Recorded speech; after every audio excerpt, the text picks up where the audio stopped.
तब ये देखकर माता पार्वती आदिपरा शक्ति ईशा ने कहा कि मैं शिवलिंग का एक कष्ट मुझे देखा नहीं जाता, माँ कुछ तो कुछ करो। तब माता ने तारा का काटने वाली ऊपर से, जिसमें सूर्य मंडल है, अग्नि जलते रहता है, ऐसी तारा प्रत्यक्ष हुई और शिव जी को कहा कि मैं तेरे हलाहल पुरुष को जो है मैं कम करूंगी। और उसने अपना स्तन पान दिया शिव जी को। शिव जी ने माता तारा का स्तन जब अपने मुंह में लिया और वे पीने लगे तो उनका विष धीरे धीरे कम होने लगा और उनके विष को तारा ने अपने शरीर में लिया। इन्हीं को ही नील सरस्वती या नील तारा या एक बेटा कहा जाता है, जिसने विष को अपने शरीर में धारण किया। ऐसे माता को तारा, और तुम्हारे शरीर में भी जो विष है उस विष को पीने की शक्ति क्षमता केवल तारा रखती है। तुम्हारे में कितने भी क्षोभ हो, तुम्हारे में कितनी भी चिंताएं हो, तुम्हारे में कितनी भी, अगर तारा साधक है तो तारा साधक का विष जो उसके शरीर में चिंताएं हैं उस तारा लेने के लिए तारा ही एक क्षमतावान देवी है जो उसकी आराधना करता है।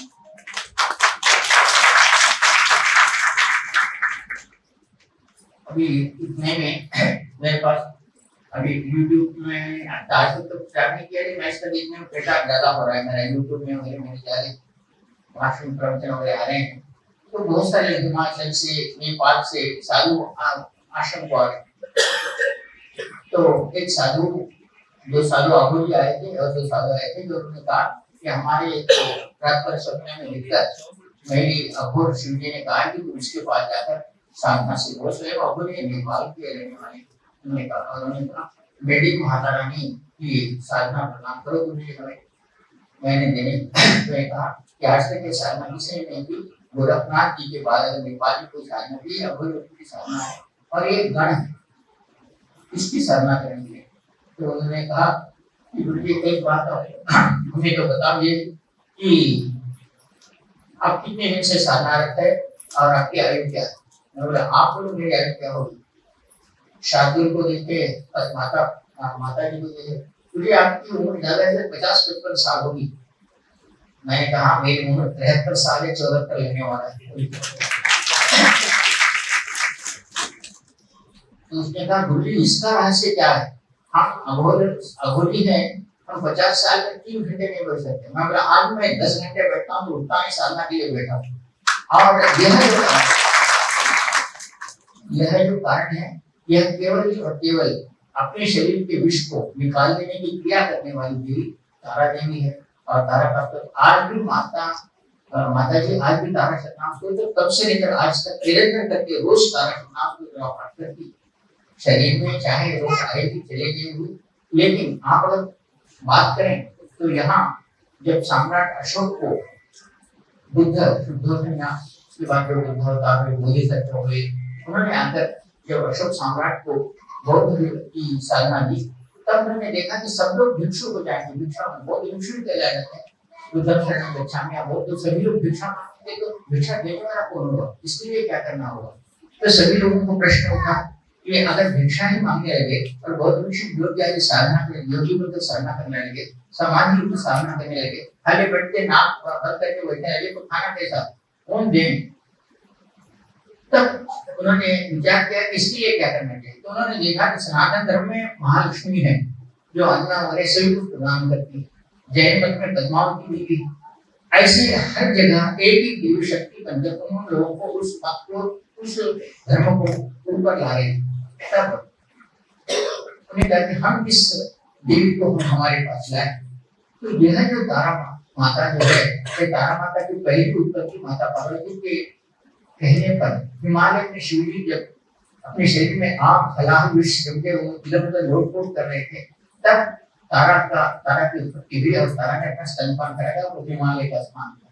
आज जो आप तिब्बत कहते हैं, जो कांचनजंगा है, वो स्थान है और वहाँ तारा प्रत्यक्ष होने के कारण आज हम देखते हैं कि तिब्बत, चीना, नेपाल ये सारी चीजें तारा की आराधना शक्ति।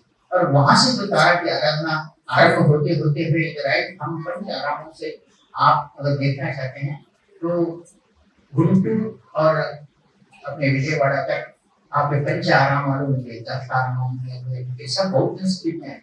आज सब लोग नहीं जानते, लेकिन आपको अगर सच बात में कहूँ तो विजयवाड़ा की कनक दुर्गा जो है वो पहले स्वर्ण तारा थी, बाद में सनातन धर्मियों ने उसको कनक दुर्गा करके स्वर्ण और दुर्गा उस स्वर्ण धारा को नाम देते हैं। पंचाराम भी शिवजी के अक्षोभ ऋषि के साथ पंच शक्तियों के साथ पंचाराम जो रखे गए थे वो भी बौद्धों के स्तूप के बौद्धों के स्थापन किए हुए थे।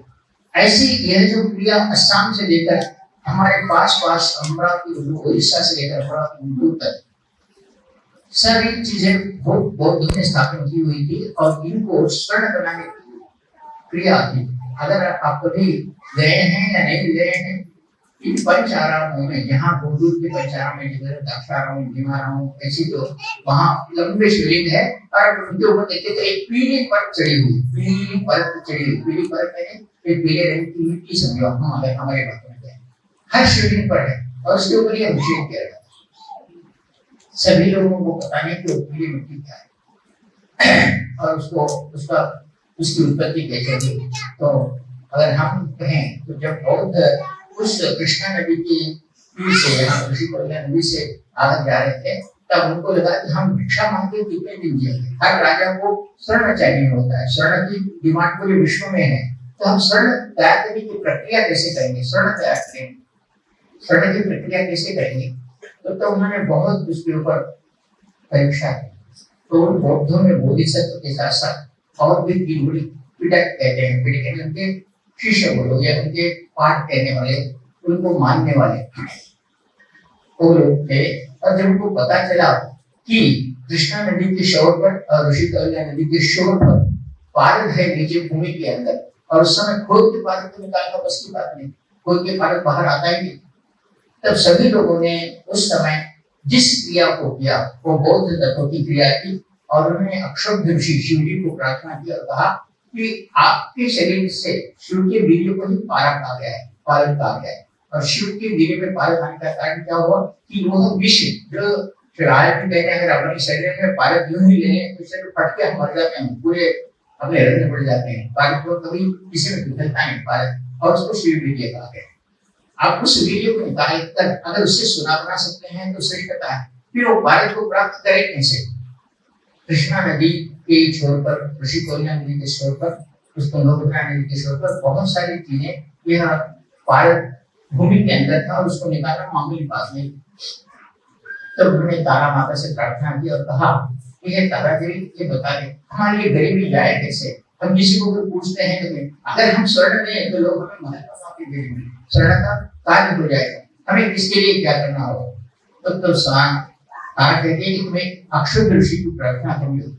अक्षोभ ऋषि की प्रार्थना उन्होंने आरंभ की। अक्षोभ ऋषि ने कहा कि तुम जो एकदम स्वस्थ घोड़ा, स्वस्थ मतलब अच्छा घोड़ा जो अच्छा भागता हो, ऐसा एक घोड़ा, उसके ऊपर उस घोड़े पर सवार करने वाला कोई बौद्ध जो तारा का या बौद्ध भिक्षु हो और स्वस्थ हो, वो अगर व्यक्ति को घोड़े पर बैठकर उस घोड़े की स्पीड, आज हम हार्स पावर कहते हैं, घोड़ा कितना भागता है, हार्स पावर होते हैं पता है, तो उस घोड़ा वो जितनी स्पीड से भाग सकता है उसको भागते हुए जाकर एकदम अगर रोक दिया जाए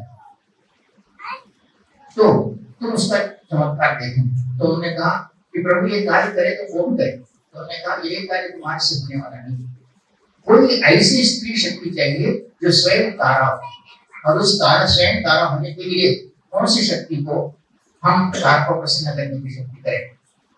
आज तक वो रहस्य छुपा हुआ था और मैंने पहली बार कल माता जी के कहने पर और हमारे आश्रम के वासियों के कहने पर वह तारा यंत्र जो उस समय तैयार करते हुए जो स्त्री इसकी पूजा करते हैं वो स्वयं तारा कह रहे जाते हैं और उसकी आराधना करने वाले लोग श्रेष्ठ कह रहे हैं। और इसके लिए उस समय के जितने भी बौद्ध भिक्षु थे तो उस पर उन्होंने कहा प्रभु हम तारा की सहायता, हमें तारा मंत्र आता है, पूजा तारा की आती है, तारा का न्यास मंत्र ध्यान कुछ भी आता नहीं, फिर क्या करें। तो यह बात उन्होंने कहा कि यह बात उस समय परशुराम जी ने भी कहा था कि इस संसार में स्वर्ण देने वाली विद्या कौन सी है और अपने शरीर को स्वर्णमय करने वाली कौन सी शक्ति है। तो उन्होंने कहा था कि वो तारा शक्ति है। अगर आप के जीवन में कभी आप पढ़े हैं या नहीं पढ़े मुझे पता नहीं, जो बौद्ध भिक्षु होता है वो कभी बीमारी से नहीं मरता, ना एक्सीडेंट में मरता है, ना कोई ऐसे क्षोभ से मरता है, उसको कभी बौद्ध भिक्षु नहीं मरता क्योंकि उसके पास तारा शक्ति का वास होता है। अब कहीं भी एक बताओ बौद्ध भिक्षु एक्सीडेंट में मरा या बहुत भिक्षु बीमारी होकर मरा है, वो चलते रहता है, उसके पास तारा शक्ति थी, और तारा शक्ति की कौन सी पूजा थी जो करता है स्वस्थ होकर जीवन भर चलते फिरते रहता है और अपने प्रचार को। उस समय में अशोक, सम्राट अशोक की बेटी संघमित्रा को बेटे हो, वो लंका तक गए थे उस जमाने में, और उन्हें बौद्ध मत का प्रचार किया। जो इस तरह की साधना करता है उसका शरीर स्वस्थ होता है, उसको बीमारी नहीं होती, और उसको कभी दुर्घटना में मरता नहीं, ऐसा कहा गया।